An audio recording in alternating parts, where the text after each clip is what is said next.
All right, if you have ADHD and you're in perimenopause and you're experiencing hair loss or hair thinning, this video is for you.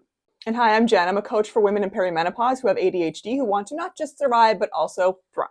All right, first of all, here's why it happens in perimenopause. So your estrogen and progesterone start dropping. That means that your hair growth cycle shortens, and that means that you're having more shedding with less growth. The second thing that happens is androgens start getting dominant, like testosterone, and so that gives thinning up here and maybe a few hairs down here when you don't really want them. Thanks, perimenopause. So if you're seeing thinning hair loss and maybe a few extra hairs around here, it's not you, it's perimenopause. Let me share, first of all, my external tips, and I'm going to share tomorrow my internal tips, things you can do to help slow this down and to regrow that hair. So make sure that you hit follow.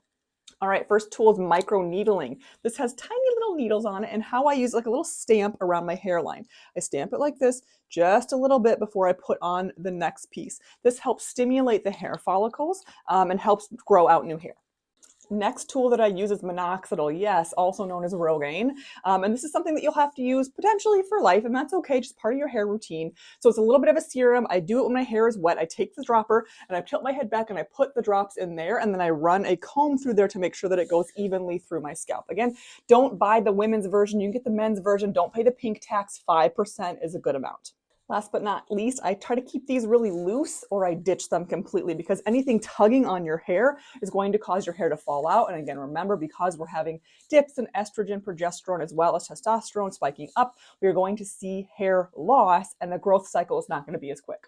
It's important to note that, like, yes, I have a lot of forehead real estate in general. It's not going to grow hair where hair wasn't, but it's going to start replacing hair and make it thicker where hair was. When I started doing this, my stylist was like, oh my gosh, my hair is growing longer, it's growing thicker, it's growing faster. But again, it's not going to grow new hair where hair wasn't. So if this was helpful, tomorrow I'm going to share my tips for the internal things that I do with diet and lifestyle. If you want to watch that, make sure that you hit follow so that you don't miss it. Last but not least, you're not alone. If you have ADHD, you're in perimenopause, you are experiencing some of these symptoms, I'm here to help support you so you don't feel so alone and you go from survive to thrive. Message me if you want to learn about one-on-one coaching.